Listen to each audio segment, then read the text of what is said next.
Hello, everybody. Welcome to the Knivesmen. You got one knife Paul here, and we got Mr. Riley to my side. And we just wanted to give you folks a little Blade Show update, even though I know it's been about a week. Um, we got our boy Riley there that went to Blade Show, and we want to share with you some of the awesomeness behind the scenes, good, bad, and not so good, and whatever. So, hi, Riley. Hey, how's it going, man? Oh, Everything living the good? dream up here, man. How's it going down there? Hot as hell. Or not hot, just humid as shit. So, damp. Yeah, hand in hand. That's even worse, man. That hot, Yeah. smuggy, damp stuff. Oh, no thanks. Cool. Again, sorry to everybody tuning in. We are on mobile again this week, so I might be a little slow on the messages, etc. But yeah, you want to start off with the normal thing? Yeah, talk about. Get the old Sure. dumpski here. I'll pop you up. Actually have something I got from Blazer. Cool. Oh, of course. Yeah, Leon Ma Cuff 3.0 in carbon fiber. Nice God. little snappy, made by Rayot. Ceramic ball for the pocket clip, which I found has worked a lot better for like the thick jogging shorts or jogging pants laying around the house. Yeah, that's a And, cool concept. And this is also a very good lightweight, like shorts carry. Like everybody likes to go bug out and deca and stuff like that, but this one Yep. is it's pretty lightweight. I mean, I don't know the exact weight behind it, but it's pretty decent. Mainly a light carry today because I'm just laying around the house. And took this off because I never actually show it. The Navajo Pro Master. Oh yeah. Still love this thing. I think Paul thinks it's a little bit too big for my wrist, but No. I like it. I like big watches on the wrist, man. Don't get me yeah, wrong. they're easier for my blind ass to read. So that's why I like to take a watch. But mainly that's it. And I'm not carrying my Surefire today, and I meant to show you that earlier. Something's going on inside of that thing. I think I burned it up or something. It's starting to turn black inside the lens, so I'm not carrying that with me right now. Ooh, that's not and good. I gave it my UV light, so I don't really have a light that I like to carry right now, so I'm not carrying one. Right. And pretty much very light carry for now. Right. Yeah, it makes sense. It's funny. I maximized it, and we're larger if I don't do that. Sorry. So yeah, I'll just show mine real quick. Talking to Riley beforehand, getting a little bit excited. So I got the old the 110 Sport or whatever the hell it's called. Playing with that today, and of course on the wrist that it hasn't left it in like a damn month as the Budmaster. Threw it on a strap code. So that's about all I'm rocking today. But we really want to hear about Blade Show. So my first experience of Blade Show was I would imagine compared to a lot of other people was probably really, really good. I got lucky on a lot of things. I was in the right place at the right time, so to speak. And just had a really good time, and met a lot of makers, a lot of designers. Met Leon Ma, Daniel Osborne, Brian Nate from Sharp by Design. Lots and lots of different people. Really cool people. Jesper Voxnez, Paul from Crow Gear. I mean, the guys from Daily Customs, Alex Kremen.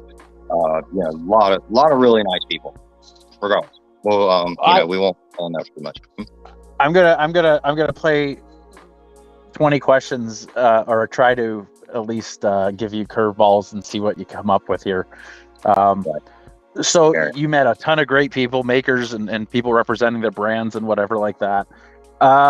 If you had to choose one, what is the brand or maker that, I don't know if I want to say if their lineup really stood out to you enough this year, or just they were that awesome of a person representing what they did, even if their stuff maybe isn't the best. Who is that kind of one that stands out to you? Not trying to hurt anybody's feelings by not naming them, but hands down, it would have to be Israel from Arcane Designs. I think he was one of the highlights of my Blade Show. He was very down to earth, very knowledgeable.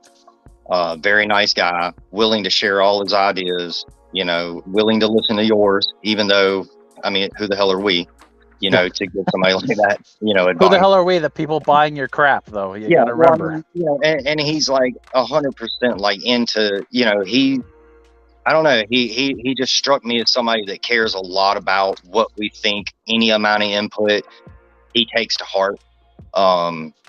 Just a real nice guy, and his designs are, they're different.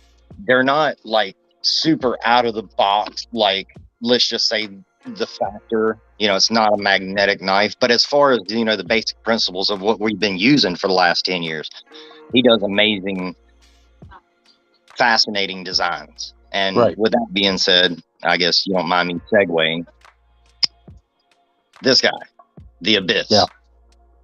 This knife is just,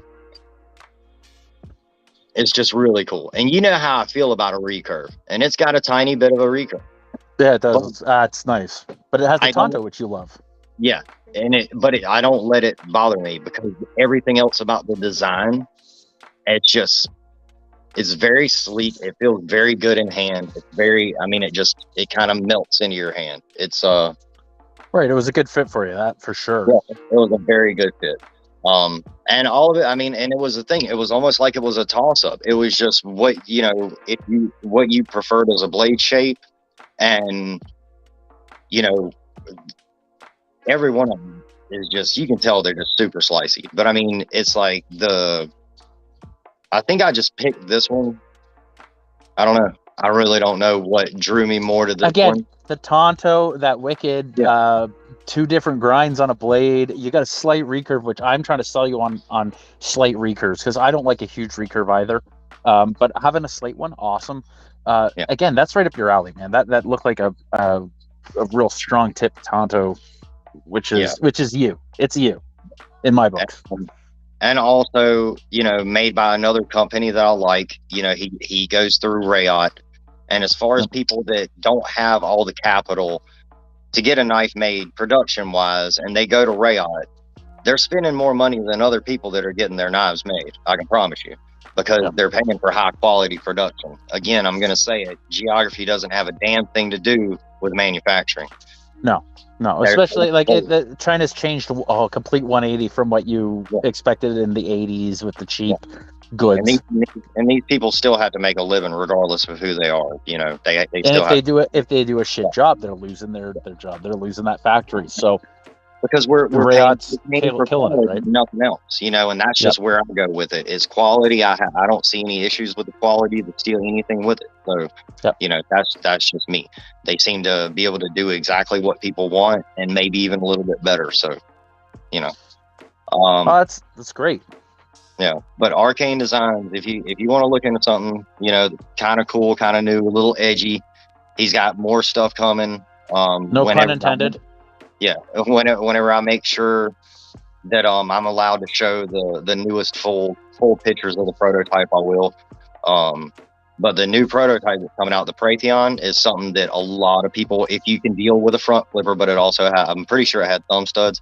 I can't remember. That place was kind of utter chaos, you know, being in Blade Show. But it's a really, really, really nice knife, and it was a standout to me. I think it was his best design so far, and I bought one of his knives, and I think that the one that's coming next is going to be the one to really watch. So, but yeah, Arcane is mine. Good people. Okay. Well, that's great. That's your number one for person, brand, or thing. That's really cool. You know, it's something to definitely keep an eye out for. Very nice and accommodating. You know, they answered all of my, you know, silly amateur questions, and you know, they were pretty nice. You know, I mean, and that's the thing. 90% of the people you meet there are nice, and you're going to meet some people, or almost meet some people, that are just too busy, that have better things to do, and that's fine. You know, I mean, a lot of these people are more important than, you know, just an average Joe that's going to his first Blade show.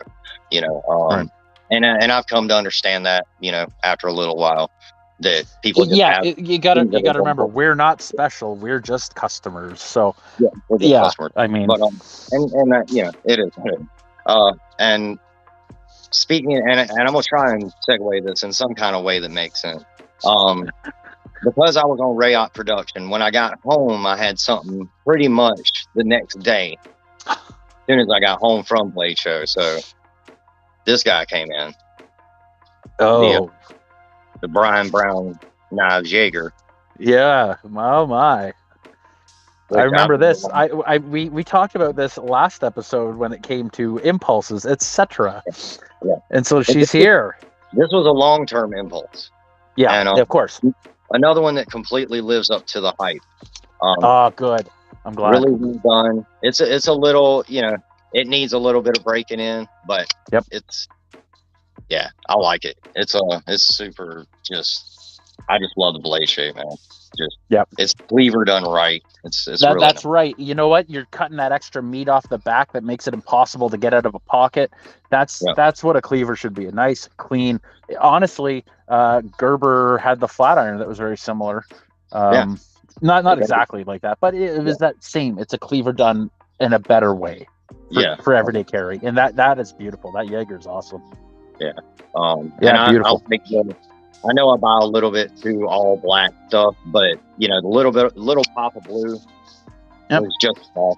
A little bit in the lock bar there. Well, Christ, dude, I've been in the game for 12 years, and I'm finally getting, I got Danger Banana, I got, an orange something, whatever. You know what I mean? It's been forever, and I was like, I'm just gonna buy some ridiculously colored knives now, because why not?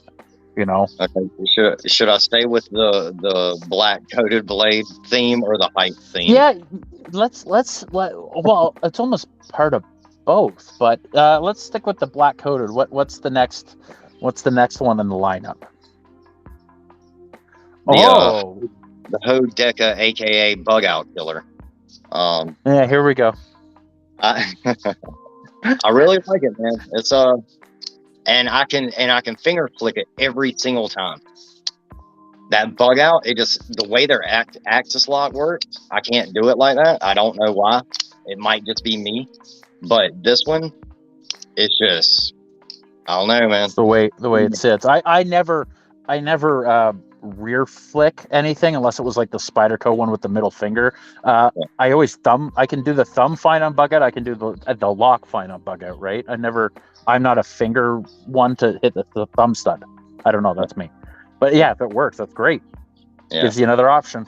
Yeah, you're gonna see if you like it or not. So maybe I'll dye my scales black. Oh no, I should dye them purple or pink or something. Try to mix it up. I know they're blue, but I'll have fun. Dye them whatever color you like. I mean, if you can. I'll be able to make like a sea green out of it or something. We'll see. And because I gotta see, that's the thing. Everyone in the group saw that I posted the triple Deca post, and that was a whole method for my madness because people were like, "Jesus, man, you spent that much money." Well, I bought one for myself to use, one for my buddy to use, and one for me just to have kind of a money in the bank suitcase. We'll call it. Maybe the nicest Deca they're probably ever gonna make. I love it that the bar with the tritium in the crossbar lock. So nice. The only difference in the blade is the steel is it's 20 CV. And I didn't mention the other Deca is Magnica. Yeah. But yeah, so that has 20 CV, which the standard Decas had. So they didn't improve the steel on this one, which is okay, whatever, neither here nor there. It would have been cool if they did maybe M390 do the cousin of it or whatever, but I think that's still badass.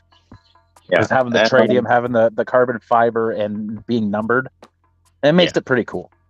Yeah, and I mean, and again, I'm not 1,000% sure this is numbered, but I showed Paul earlier, and I guess I'll show everyone else. It does come with a little card. These are anything from the collector series. I was told that day that they only go to 100. So that's number 10, boys. That it is. That's the cash money. Anything that you see with the with the collector series attached to it, they said it's a limited run of 100. Just so that's super limited, which isn't bad, you know.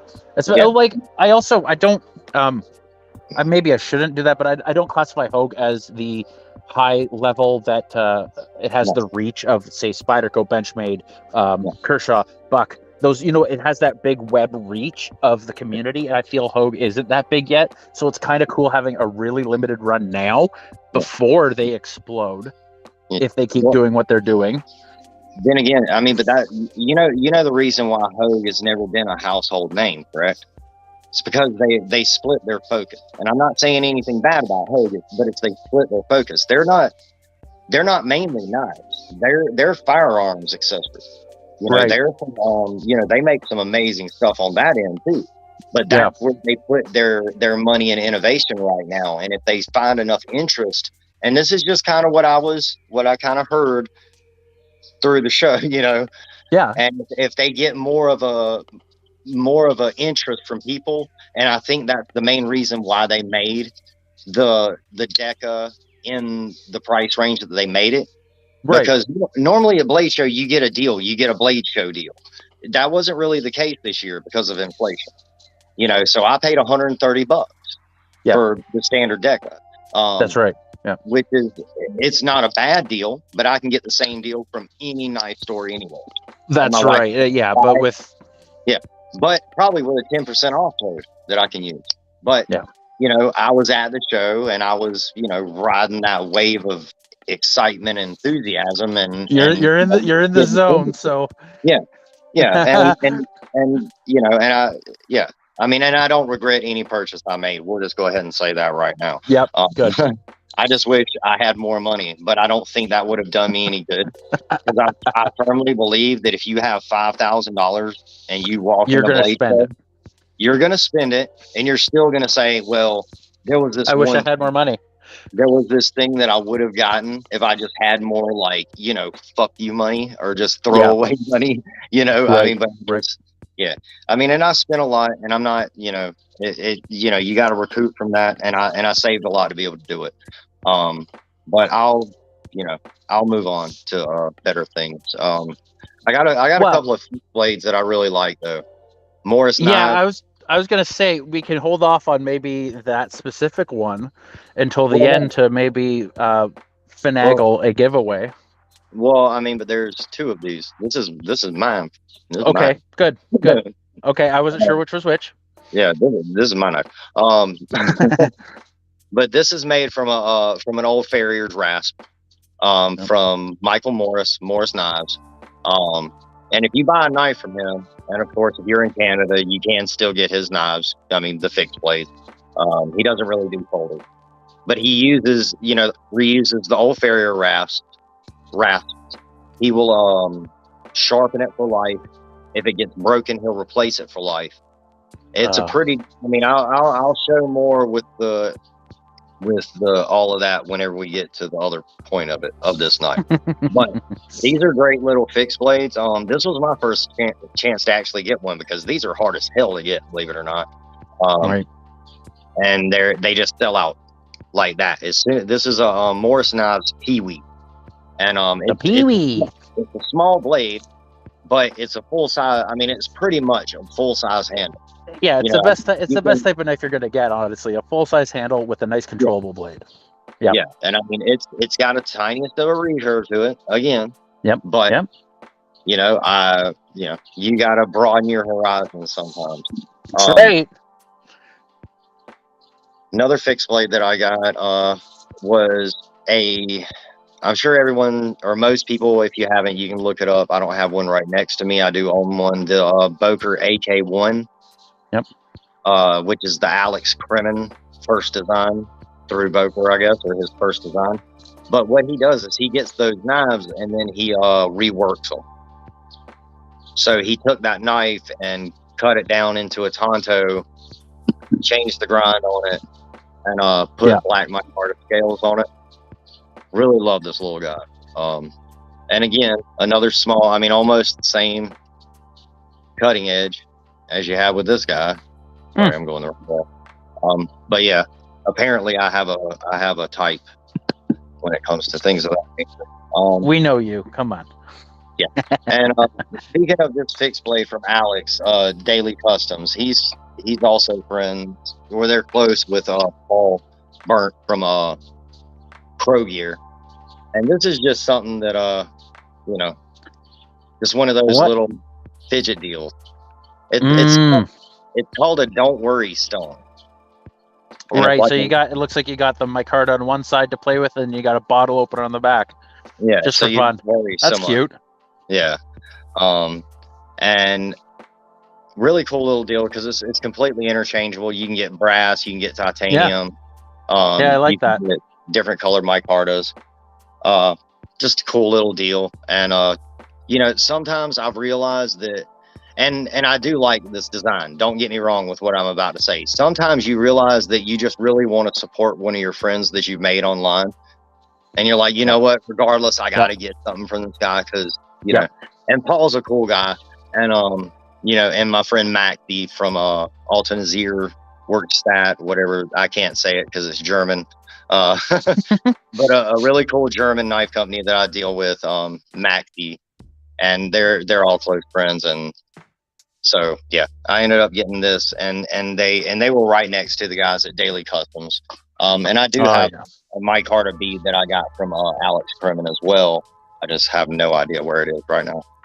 Now, I wanna ask more questions intermingled here between your haul. So we went with the best of. In your opinion, best of show for you.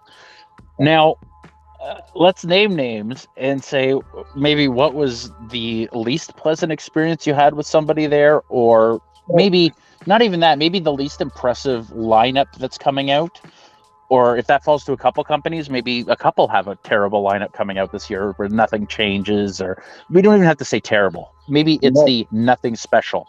The bad thing is like, I didn't look at their table, but I can tell you somebody that's not going to have anything special. And it's more than likely called Hinderer or Medford or anyone else that's been doing the same damn thing for the last, you know, ever. There's a lot of those people aren't changing. You know, we have some new stuff coming out only because they have a ton of designers. Rayot has some absolutely gorgeous prototypes coming for the Jack 3. Yikes. That thing is crazy smooth. Anyway, that impressed me. I mean, as far as the knives went, that was probably one of the most impressive knives I've ever held. I was floored. I couldn't stop playing with that thing. Every time I turned around, I was right back over there at Andy's booth, like, hey man, can I hold that Jack 3? And just finger flicking it, just, dude, it's so hydraulic smooth, just an amazing blade. I know what you were getting at though. You were talking about my experience with I don't even know his name. Is it Ben Peters? It's Ben Peters. Oh yeah, no, I wasn't thinking of that, but yeah, it's worth mentioning, right? Yeah. You know, just kind of the least impressive things that you ran into. Yeah, I think, and honestly, I think my wife. And this is unfortunate. That's now that you reminded me that's unfortunate. The story. Yeah, and that I hurts. I don't think that was necessarily 100% his fault, but it's just kind of disappointing that things went down that way. Me and my wife had been sitting for probably a good 5 minutes, you know, behind Ben, and his wife, you know, or whoever that little lady is, was there, and you know, she was like, "Oh, just give him a minute," and we sat and we waited patiently. We didn't say a word. We were just like, "Oh, you know, it's all good." You know, he's a busy guy. I don't want to, you know, interrupt him if he's having some kind of a creative conversation with someone that matters. So we waited, and next thing you know, for some reason, his wife came over with someone completely different that had just showed up, and pulled Ben away from the conversation that he had been having for the last 15 minutes, and said, "Oh, this person needs to talk to you." And I was like, okay, better things to do, you know. Yeah, you're gonna waste another half hour there. I'm not gonna wait for 20 minutes to say hello to a guy that couldn't give two shits about me. I've never bought a banter. I held one. The new one with that new sculpted carbon fiber. They look like that people that like that knife would really enjoy the chain. I'll say it like that. I'm not a big fan of it. I just think it's standard. You know, it's a standard part to me. There's a lot of stuff that's like just, you know, but the banter was just, you know, I don't know. It wasn't that impressive to me. I've seen things that are impressive. One thing that was kind of a standout was, and it wasn't the company, it was the guy that made it, because again, another standout for me was Ostap Hell. Because we actually started talking, like just normal people, like we were just talking. And he was like, well, which of my designs do you like? Because I think a lot of people come up and they're like, oh man, I really love your designs. And they're just full of crap. So he's like, what are your favorite designs? And I was like, well, I was real big on the tulip. I liked the Kyvie, even though I lost it 2 times and then I sold it because I got tired of losing it. I said, I also sold the tulip because it was too small. I said, if either of those were bigger, I would probably be down to buy another one, regardless of who made it. And he's like, you need to go to the Civivi booth and ask them to see the new Kyvie. So I went and saw it, and I wasn't really expecting much at all. But the 2 changes he made, he definitely listened, because he made it bigger and he made it a liner lock. Yeah, and that's awesome. I like the new one. It's a really cool looking knife. It's a good design, and it's cheap. It's gonna start around, I think, and this is their MSRP. On Wee's table was like $65. So it's probably going to be closer to the $50 range whenever it gets in the stores. And most of their newer stuff is coming out that's like that. But I didn't really pay too much attention to Wee. Just because I don't know. I guess it's just politics. We won't get into that. But they have a lot of designers, but they have they only have a few designers that I actually, really follow. So, and one is Ostap, because I like his designs, and he showed me his new prototype, and he didn't have a name for it. And I don't know what that thing is, man, but it looks scary. It's very thin, but it's not the one that they're showing all over the internet. It's not that one. It's something different. I don't know exactly what it was. He didn't show it to me for long because he said that he had already tore up the tip of it real bad. So he put it back in his pocket pretty quick. But man, that thing looked like a tiny, almost like a bayonet or something. With it's wicked looking. It's I don't know what it's for, but it's kind of scary looking. But yeah, again, and the bin thing, that was kind of, that was a little disappointing. There was some real weird stuff that I went to go get some poker chips for a buddy. Because he was like, hey man, if you can get these for me, I'm like, cool, I'll do it. No big deal. Sit in line or whatever. So we ended up having to play this stupid Nerf game where, well, not stupid, it was fun, but it was just like, you gotta pick up a Nerf gun and then put a dart in and then pull the little plunger back and then shoot the person. And if you don't win, you don't get to buy one. So I ended up winning, luckily. I don't know how. But I did win, and I got him a chip, and my wife actually won as well, so she bought a chip. Oh, and, nice. And that was the one that I posted yesterday. That I actually, I got him the ones he wanted, and I actually bought one of the same because I was like, I don't really know what the deal is with them, but they look kind of cool in pics, so I'll grab one. Yeah, just for and apparently they're super hard to get, and if people thought Roosevelt's were bad, they have no clue. About resale. When you get to the little fidget stuff too, and all sorts of there. Secondary. So I've been told one of them sold. I think it was from Blade Show, and sold 30 minutes later. It sold for $300 originally, and it sold for over $1,500. That's ridiculous. And absolutely ridiculous. It's the machining on them, and it has this. It's got a little piece of an Atari circuit board on it, and it's Atari chip. Yeah. Sold for $1,300. I was like, man, y'all are making it real hard to stay in this hobby sometimes. Yeah. But, and I don't know. I mean, I don't know if they have a lot of people watching or not, but this is still. I mean, and I shouldn't say this because I don't think it's my favorite thing, but it's still one of the coolest screw you, I got this and you don't kind of things is this. Just because I love my tactile turn side clicks, and the Snapdragon is a very cool little pin. I really like it. Yeah, it's gorgeous. Yeah, and like I was telling you, these were even less of. I mean, there were 25 of these, but they didn't tell anyone that they were having them. I just walked up and talked to him and. Ended up buying both of them just because they were both sitting beside him, and I was like, "Are these for sale?" And he was like, "Yeah," and I was like, Okay, so I That's ended up awesome. buying both of them, mainly because I buy all the seasonals anyway. And the funny thing is, that's kind of a funny story. Not really funny, just kind of showed me exactly who I was without realizing it.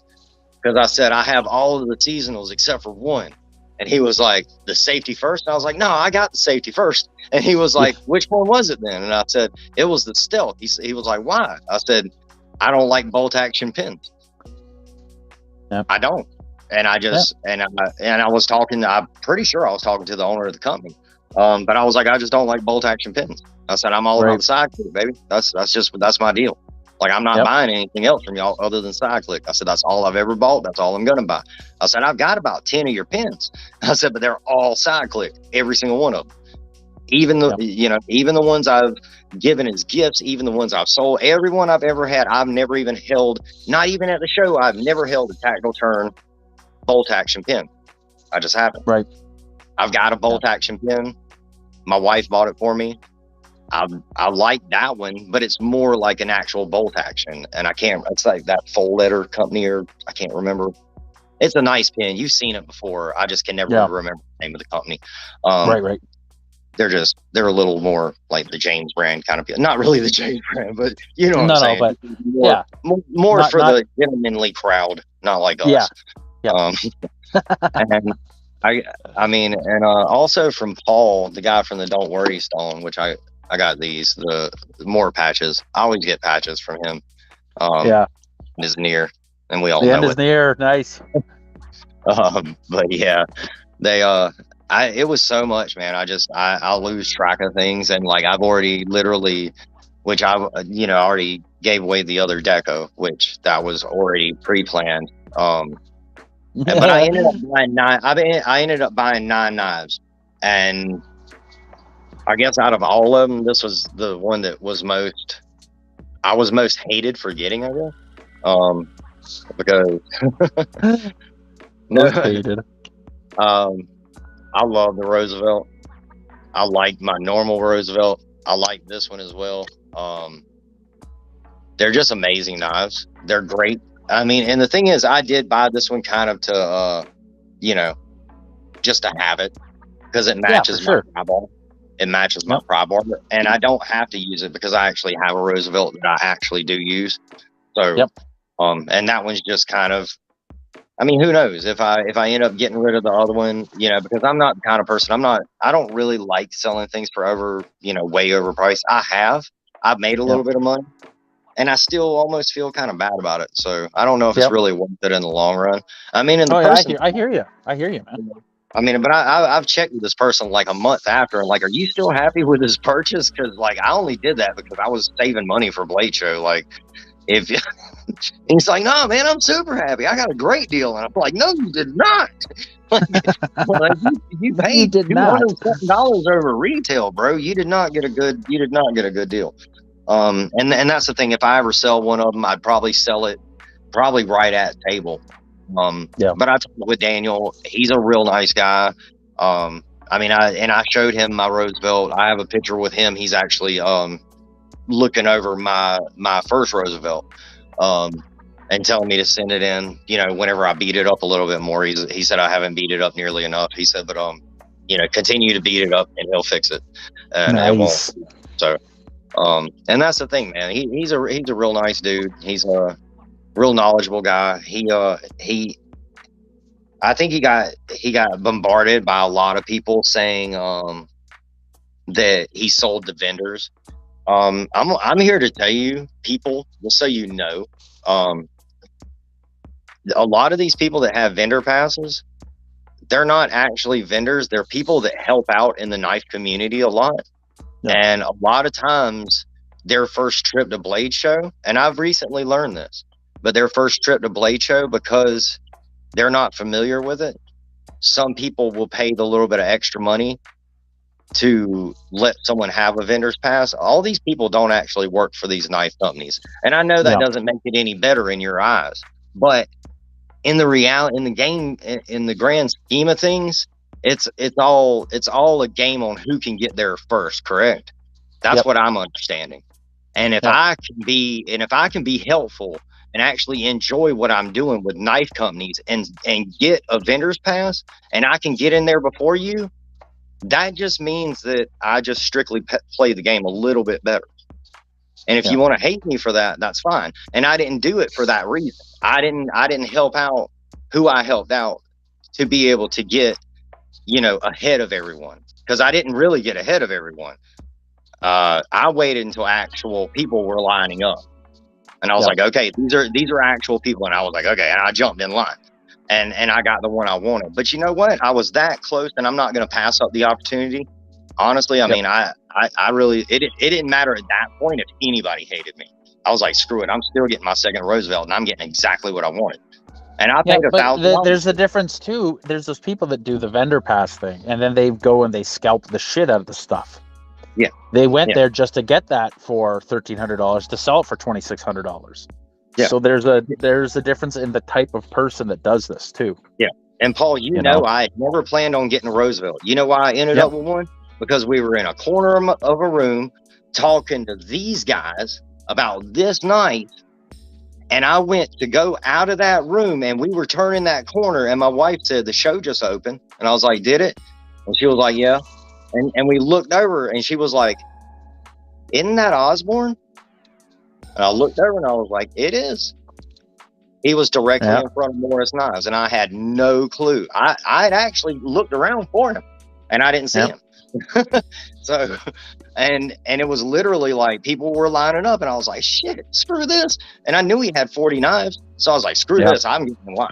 So I jumped in line and I bought it. And he's a real nice guy. And if you want to hate me for the fact that I told him his prices are too low, because secondary is too damn high. If y'all want to sell his knives for double what he charges, he should charge more, because you shouldn't get paid $1,000 for another man's work. I don't care if you hate me. I don't care. I don't care. It's the secondary in general needs to calm their act down. Yeah. I mean, but like certain things, whenever you go over double, like, I mean, somebody didn't even charge you originally that much for it, you know, like, and they actually, that's their work. That's their design. That's everything that they put into, that's their life. Go watch the Greg Medford video and see how he feels about you stealing an actual knife and not even, you know what I mean? Like, you sell one of his for double, he'll probably come to your house and try and screw your wife or something. You'd be lucky if you sold one of his and broke even. That guy's straight out of his mind. That was, I mean, what was the thing? You were like, what was like the worst thing about Blaze Show? Probably Greg Medford or whatever the hell his name is. That dude, man, I think he gives Republicans a bad name, because that guy is a right-wing extremist nut job. He's out of his fucking skull, man. Like, there's a such thing as, and that ain't even too patriotic. That's just too ignorant. That man's ignorant, like, in a lot of ways. Like, he needs to be put back in his place, and I don't care. I mean, he can find me at Blade Show and try and jump. I don't give a fuck. I don't care who he is. I mean, I'm just saying the guy's out of his mind, and you're not ever supposed to go full Riri ever, because you can't come back from it, Greg. So calm your shit down. Maybe fucking wrangle it in. Maybe get some Xanax. Maybe learn what the hell you're talking about beforehand. You know, I mean, just the guy's like lost his mind. He puts up something, and it's not a joke. He was pissed. He made a racist shirt. I mean, it was kind of screwed up. Well, it was very screwed. It is screwed up. I mean, it's very screwed up. If people steal your designs, isn't that, like he said, isn't it supposed to be like the, an extreme form of flattery? I mean, you're not the only one. People have stolen a lot better designs and made a lot more money off of them. There's a reason they only sell $30. He's been on them for so many years, and I years ago was like, you know what? He's crying about the clones in China. So I went on AliExpress and bought a clone of the Praetorian and just did a little silent review on my YouTube channel about it, just for fun, right? And you get the white knights trying to defend it and thumbs down and this, that. And I'm like, I don't care, boys. This is probably made pretty close to what the original is like, and it's just garbage. And it's just not a nice knife. I mean, and I'll tell you, there's something, I guess it's something about me. I guess it's more about, I'm starting to realize it's more about, I didn't even attempt to whenever you walk by these booths, they have an air. You know what I mean? They have an air, and a lot of them had an air of arrogance. Of Yeah, you don't want that. and the thing was, it was a lot of the places that I think a lot of people want to go. And I think once they get there, they're going to realize how quickly they're just, I don't know, man. I just get a bad feeling from some things. And I guess, and I hate to badmouth anybody, but the Hinderer, like even Emerson's table, it was like, really, they were not, they just, it wasn't, they weren't really engaging. Those guys were really just amongst themselves. But Hinderer was almost like, I never even saw past the people. And it's like, okay, well, that's not for me. Like, I don't want to, I mean, and they're like crowding in there. I don't know if they're trying to talk to him, trying to buy a certain knife or what exactly it is. But I guess at almost 46, I'm not going to push and shove in line and say, hey, Midnight, can I get one of your knives, sir? I don't give a fuck. I mean, I'm going to go somewhere where there's, where I can grab a knife and look at it and say, yeah, I like this. I'll buy this. Just sorry, I got a comment that they didn't seem to appreciate the customers, and I was going to interrupt you with something very similar to that. That it's almost like they have a disdain for the customer when they're in person, because they're not all just like you and me, which can go up and be a normal dude. There's it's like going to a movie convention or an anime convention. All the nerds and all the gross people come out of the woodwork at times, and they're trying to get in these people's faces. And we're not all up to your level of awesome and perfect there, sir. So, I mean, it's almost like they have disdain for their actual customer when it comes face to face. And not everybody's built to deal with people too. There's different people, but having the arrogance and not appreciating the customer to come out to a show like this and drop thousands of dollars on their stuff, it's a little bit shitty of them. And to me, it's usually one of two things. It's either a company that they just make knives for people, or like We Knives. We Knives, it was more like a just, people were everywhere. Nobody was near the counter. You just walked up, you just looked at things. It was like, okay, all right, are any of these? And you're like, are any of these for sale? Oh, those were blah, blah, blah, blah. It's like, okay, all right, yeah, y'all have a good day. And then it's like, it's just weird. It's like, and I know the guy from was new. I'm pretty sure that was his first show. And that was the thing. There was a lot about this show that got a lot of people upset too. Saying that things weren't right and yada, yada, yada. And they were really, really pissy that things weren't run exactly the way they were supposed to be.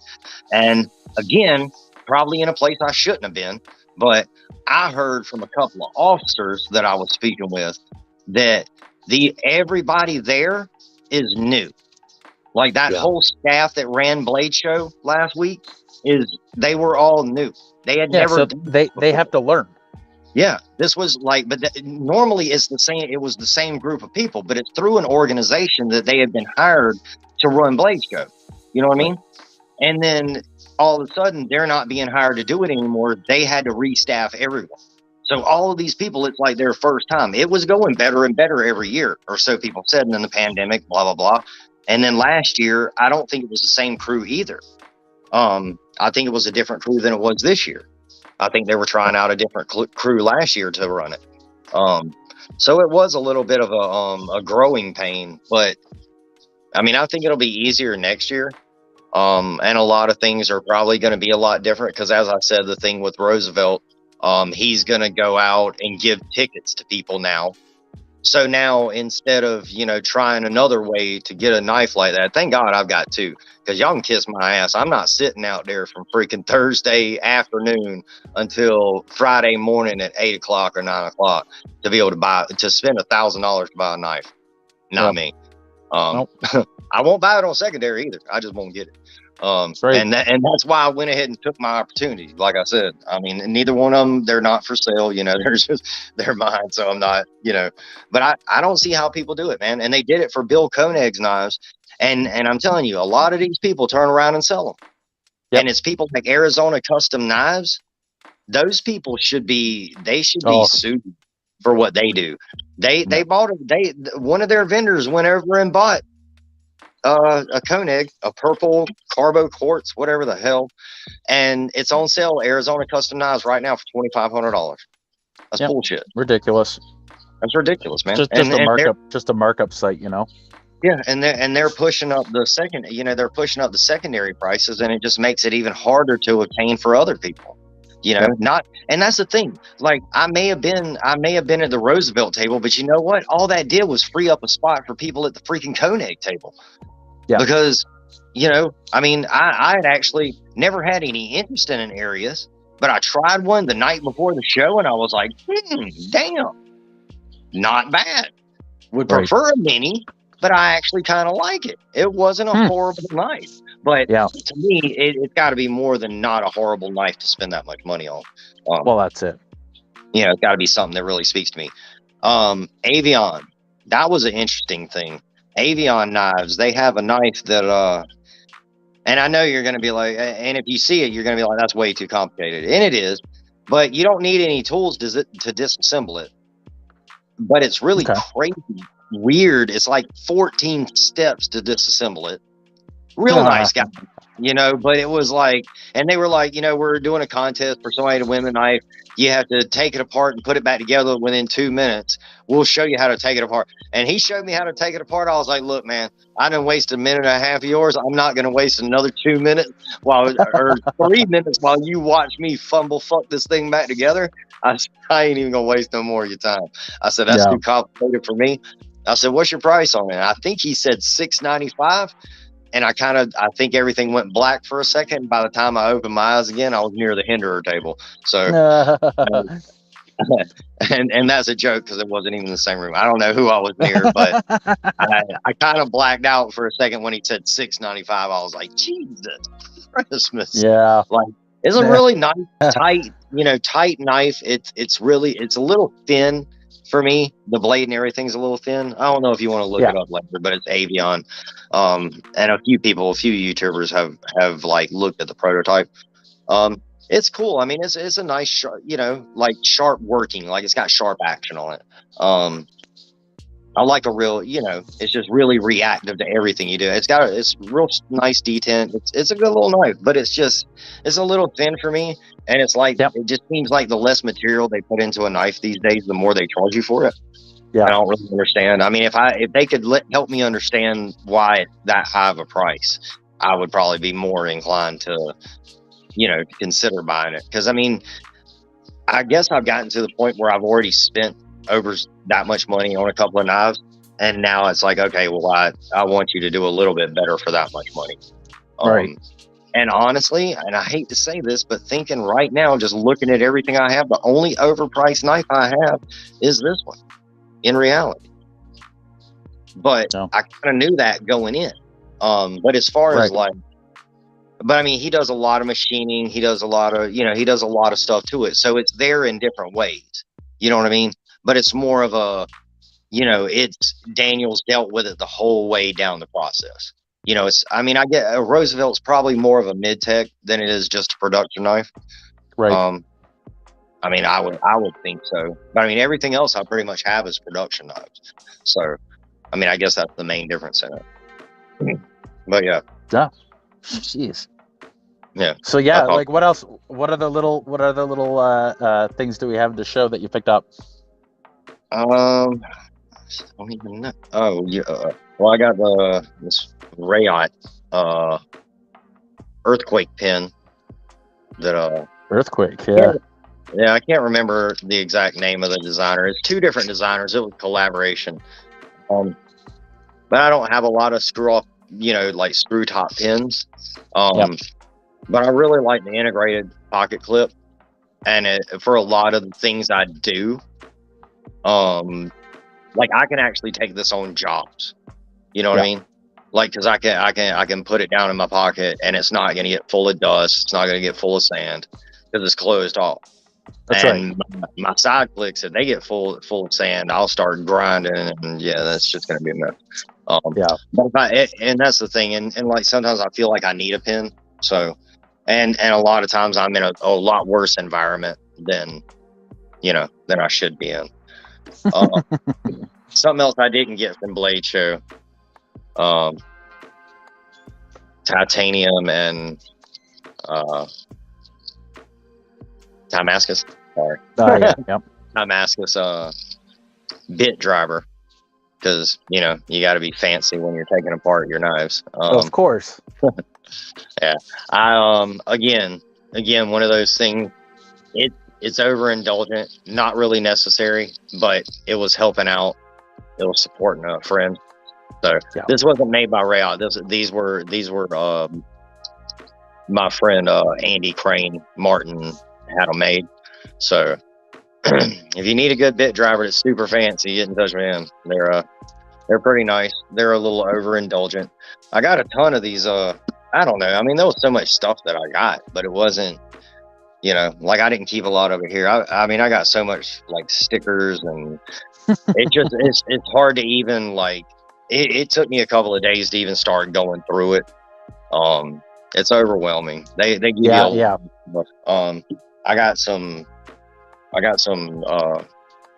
which I think everybody should, at least their first Blade Show. I got the commemorative magazines from, there's like 2 or 3 magazines that come, actually for the show. It shows all the awards that were given.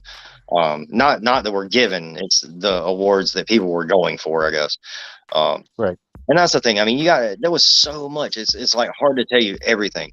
Like I saw a ProTech that probably cost $20,000. I don't even know. Ugh. It was like hand engraved, like mammoth or some shit. I mean, it was like there is some of the stuff is like so off the charts, insane. It's just like, damn, seriously? Like, because I mean, like I didn't even go for a Roosevelt. One of the main things I was going for was a Jason Guthrie Scout. Jason Guthrie didn't go to the show, so I couldn't get a Scout. So then I automatically was like, okay, I'm just going to get a production knife that I've been wanting. And that was the only thing I knew I wanted and it was the Magic Whiskers from ProTech.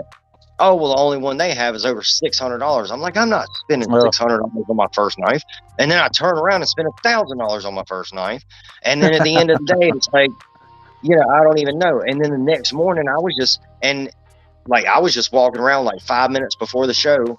And somehow or another, I don't remember what all I bought.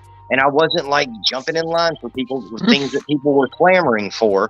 I think I bought this, and I bought 2 Hogue Decas, and I spent like $700, and it was still 8 minutes before the show started. And I was like, dude, what the fuck? And my wife was like, and I was like, you want to go to the ATM machine? And she was like, I guess. And and then I was like, I mean, it was fun. I mean, I think she enjoyed it. She enjoyed seeing me have such a good time. But I mean, there was so much. I mean, I met Jesper Voxnes from Giant Mouse. I was just going to say, who are some of the cool people you met? YouTubers and makers and stuff. Giant Mouse. I was going to sit on them for 1 second. They got 2 things that are coming out that. They got 3 things coming out. I'm not going to mention one because I'm not 1,000% positive I'm supposed to. The other 2, one is a mini biblio, and it is called the Nibbler. I'll have pictures of it on the page here in a little bit, but it's either the Nibble or the Nibbler. I'm really hoping it's the Nibbler because I have grand plans for this thing. Yeah, it's the Nibbler. They have that's coming out, and the Nazca that they just dropped. Like literally, I went to leave for Blade Show, and we went a day early. Just to be safe, not deal with anybody, any crowds, all that crap. 18 minutes into us leaving, wham, I get a notification. Brand new Giant Mouse knife, Nazca. I'm like, what the fucking hell, man? Like, I am going to spend money, and you're trying to get my money before I can go spend my money. But I went up there, and I was like, I've got to go check out this knife. I want to go check it out. Because, I mean, I honestly... Like Giant Mouse, they're kind of a fan favorite for me. A lot of their stuff, but I expected at least somewhat of a hiccup for the crossbar lock. But they did a really good job on it. If you're thinking about getting that knife and that's your concern, like maybe they didn't dial in the crossbar lock like they should have.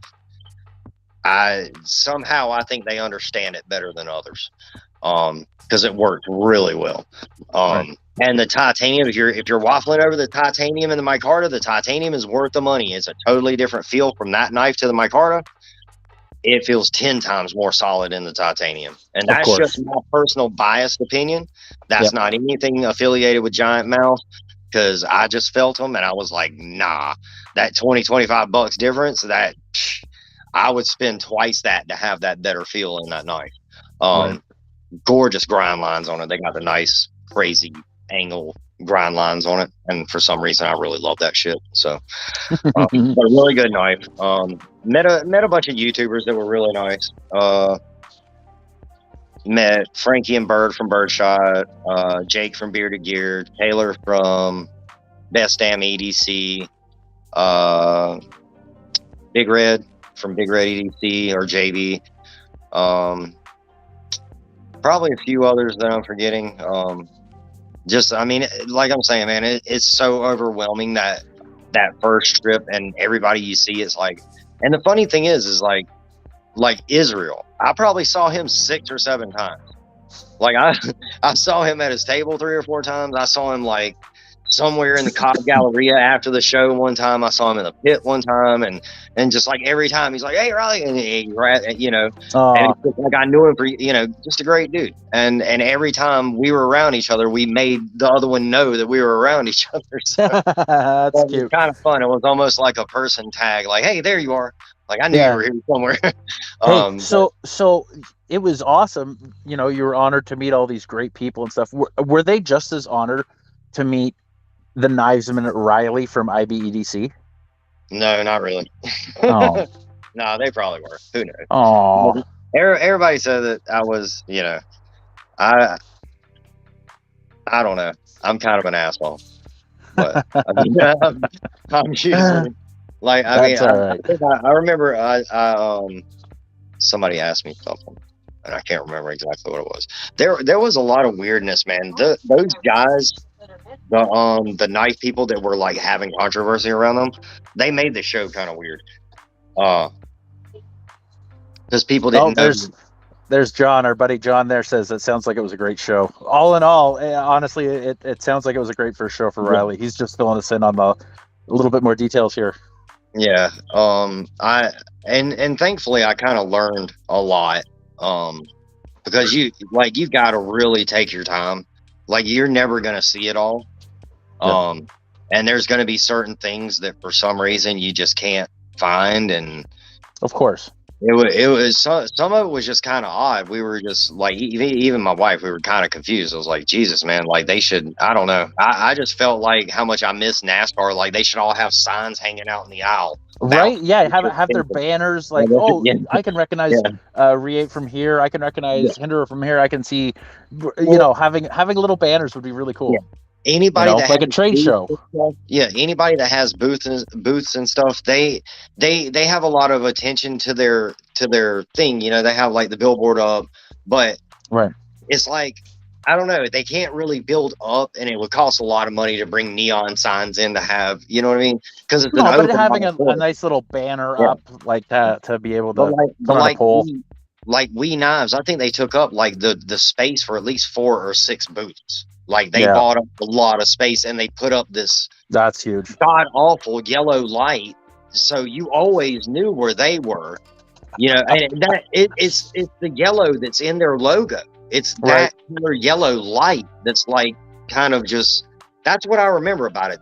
But I've got glaucoma, so weird lights, they won't bother most people like they bother me. But certainly it was just a really not good light for me. So so you remembered where they were and where not to go. Yeah. As soon as I saw them, I'm like, oh, like, okay, I know exactly where fucking Rayon is. I know we're getting close here. We touched just before show of buck, so I want you to spew some good buck news knowledge. If you're a fan of the Marksman, it's supposed to be the buck of the month again next month. I don't know all the details on it. It's supposed to be drop point, stonewashed, blade, OD Green micarta, if I'm not mistaken. Oh, Or possibly G10. I think he still wants to go with micarta. oh. But yeah, it's going to be the buck of the month next month. Pretty And sure you were they'll saying announce in a couple of weeks. about their techniques and stuff. They have the machines on site for some Yeah, good stuff. they're waiting for like knife buyers to ask them to use more Cerakote. We'll just say it like that. He has the equipment. He wants to do it. He's just wanting, customers to want it instead of him just doing it and it failing. That's the thing about a lot of these knife companies that I heard across the board. And that's the thing. Like I guess it's a happy medium, but be vocal about what you like and what you dislike about their designs. They're not going to know if you don't tell them, Yep. And a lot of times they don't get actual reviews. They don't, there's a disconnect there. But I mean, they want people to, they want your opinions. They, email them, tell them like, this is what you like. This is what you dislike. This is what you'd like to see. As a customer, your voice should be heard. And they want your voice to be heard. They want your voice to be heard probably more than you do. Like, because they will listen. You just have to take the right approach. It's not always just being a dick on social media. That's not always. This knife sucks. This knife sucks, and there's no feedback to it, right? This is shitty. I wish, but then you say, this knife isn't great. I wish maybe it had this, or it had other versions, or it was a regular production version again, or it was Cerakoted, right? Say them. They got to hear it. But and that's the thing. Like, don't get on social media and badmouth the company for making a bad knife before you go to them and say, hey, do you really think this was a good design? Can you possibly think about this? Because, I mean, but that's the thing. A lot of times the individual person, they know that their opinion is not exactly those of the masses. Just like you like the budgie. Yep. A lot of people like the budgie. But whenever they jacked up the price on it and downgraded the steel. What? Hold on. What? I haven't been following it since I got it. It was S35 VN with a little G10 scale. So what happened? How much did you pay for it? How much did you pay for it? Oh, I couldn't even tell you. It was Canadian, so it was probably like $150 probably. Okay, so less than 100. It was quite a bit. Yeah. It was under 130. It was probably 130 Canadian, if I remember. Well, I don't know. The buck of the month this month is a white G10 with D2 steel for $130. Yeah, it's because it's a one-off in the color department. I think more than anything, doing a sprint run in a different steel that they're comfortable with. It's the whole. But yeah, that's thing. Or no, that was May. That was for May. They always do it for May. They don't need to. Yeah, but that was the one for May. What is the buck of the month this month? I don't follow them because I can't get them here. I wonder if it's actually already this month. I don't want to get all excited about them and then not be able to get them because I like a good buck. Now I'm gonna have to look that up on. But again, having D2 steel in that little blade doesn't make sense because D2's tough as nails. Yeah, that's what I'm saying. I mean, and I talked to the guys at Buck and Kershaw both. Especially the guy at Kershaw, trying to get him to make more. We were talking about the Federalist, and we were talking about maybe doing, or he was saying, it was real hard for him to get that name, and I told him it would be cool if he came out with a Patriot, or either another patriotic name, and then have that and the Federalist and something else fall under that Patriot series category, right? And then have three different styles, like because. And I don't know if I told you this, but I don't know how much people pay attention, and it doesn't make it better or worse in my opinion. But the Federalist, people are like, oh, it's a double D10 or a flip joint, whatever they want to call it. But it's not really a flip joint because it doesn't have a flipper. Anyway, it's not really a double D10. It's a triple D10. Yeah. It's got one D10 for the open and close, one at the halfway point. So it's got more or less like a faux walk and talk. Yeah. But you can feel it. You know what I mean? You can feel when it's halfway. So it's actually like a triple D10.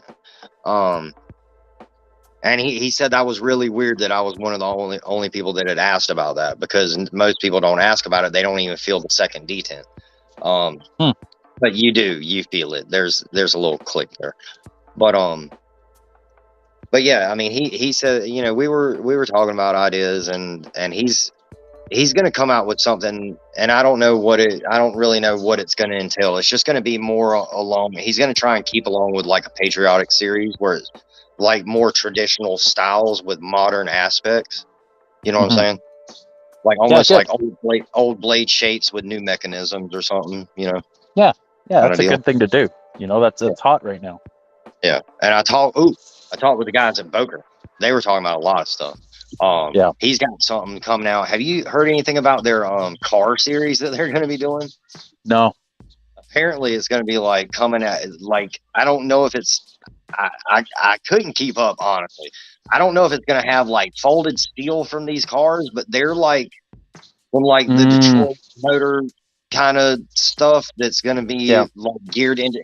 He said I have to wait, but he said there's something with a, because he said, you know how we're doing the planes, they're going to eventually do like muscle car series in the same way, and I couldn't really 100% understand. I'm thinking they're going to have some kind of like, I don't know. It's going to have some kind of Fordite in it. It almost has to, or you know what I mean, like the paint from the cars. But yeah, I mean, he's got some different stuff coming out. And he said also that there is he said there's one more in this series with the tanks, but he couldn't tell me much about that one either. But I also told him that I can't, I'm not going to get the one that's out right now, just because it's, you know, it's part of, just where it came from. I don't really want it. Sure. It's just that weird kind of thing that I'm just against. But but they're really cool. I mean, the designs are neat, and he's saying that the next one is going to be more. I'm not sure if it's like, I know it's the American side, but I'm not sure if it's like Navy or what it is. But it's going to be a different. You know what I mean? Like he's thinking of like almost doing like ships. Yep. Maybe. Yeah, old dismantled battleship or an old sub or something. Yeah. I mean, they want to do that. That's their thing now, right? They started it with that Sherman tank that we have, and then that's what they're doing now. So sure, people that want a piece of that history or a piece of that car, you know, good on them. And see, now he's doing the Messerschmitt, which I used to be kind of not a historian, but I know what the Messerschmitt is.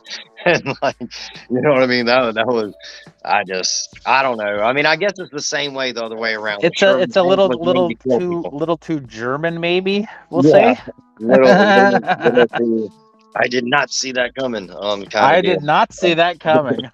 The Messerschmitt was that was Adolf Hitler's plane. Yep.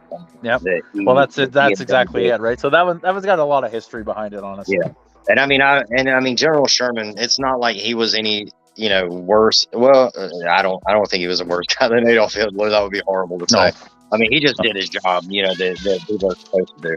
But I mean, the evolution of it, I'm really interested in. I think that's kind of why he was keeping it more under wraps. But I don't think that's the thing. I think it's the Tiger. He's doing the Tiger tank next. Oh yeah, right. Have the Tiger Damascus. Yeah. Or either that was the first one. No, that was the first one. That's what it was. The first one was the Tiger Damascus. I remember hearing that one. Yeah, that one it didn't really turn out the way he wanted. I think because it didn't do nearly as well as he expected. Right. But yeah, I mean, they always have cool stuff over there. And I went and saw the people at Fox because I was going to look at the new Saturn because I really I don't know why I get into things and I get myself into things and I'm like, why do I even want these things? But first it was Damacor, and I love Damacor and I still want more.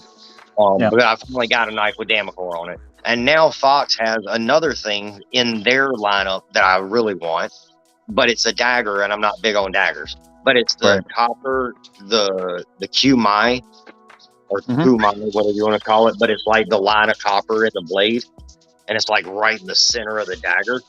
It's so crazy looking. It looks so cool. And I don't know why I want it, but I want it. I want copper sand mine out. Or whatever the hell it is, QMI. I don't want to call it something stupid and sound silly. If somebody knows, tell me in the freaking comments or something how to say it. But yeah, I mean, I try to keep where I know everything that's coming out. Yeah, of course. I mean, there's some stuff that really I don't. There's a few things that I don't really even know if they're worth mentioning because it's like, number one, I know most of our audience is more Canadian, and some of it you can't get there, and some of it's just like it doesn't matter. It's just showing us what's out there, honestly. Well, okay, we have some sort of a push dagger, but it's not a push dagger. It's like a regular pocket knife. There's like an inch of water in there. And then there's like an inch of water in the washer. It's clogged. Oh, I don't know. Sorry, I don't know. We're gonna have to wrap it up shortly. Sorry.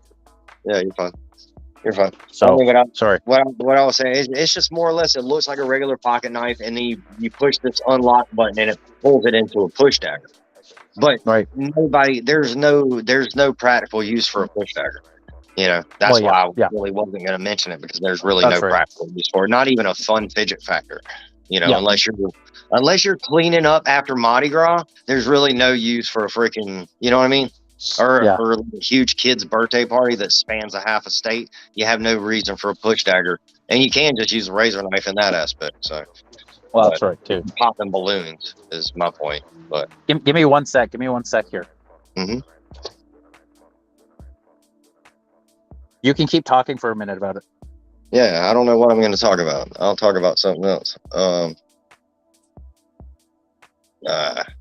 knows? Kitchen utility folder. Really good knife. A lot more lightweight than I thought it would be. Sorry. Okay. Yeah. Sorry. Okay. No, I was just talking about the fact that this knife was so lightweight. Just figured I would. No, it sounds like it was a good show then. Yeah, no, it was more or less a good first experience, and I guess you'll be back again next year with a Knivesmen shirt and some Knivesmen swag to give out. Yeah, and hopefully I'll be able to keep my focus a little bit better because I was like, oh, I need to find this, and then 2 minutes later I was like somewhere, and I mean it would take me 20-30 minutes. I'd be like, oh, we were supposed to, you know, it was like, you know, there was lottos happening everywhere, and then the little bally guys all over the place and in everybody's way. That was true to form what everybody said, you know, the bally kids are going to be in everybody's way, and they're just going to be, you know, loud, obnoxious, weird kids. And it's like, oh man, they're talking out their ass. And it's like, oh shit, there they are. Yeah, that's funny. And the 8 guys in their kilts. That's apparently, oh my gosh. Yeah, so that's the thing. But I mean, you know, it is, you know, it's a big deal. Like I heard a lot about it, and I mean, even as a big knife person, I've seen pictures, I've seen videos, but everybody's got their head down. They're not really showing that mass chaos like the. I mean, the thing is, it's worse before the show than anything because you see like these people, and I mean, it's to each their own. But I'm a little bit too old to sit out in any kind of southern heat for 40 something hours. I mean, these people were sitting out there for 40 some hours, and they were like far back in line. It's like, why? Like, why didn't you give up at that point? And they're like, oh, there's always a chance. Like, yeah, there's always a chance of a heat stroke too. You know, I mean, not that, you know, I mean, go for it. It's completely up to you. But I mean, man, this is, I don't know. At what point does it really get unhealthy?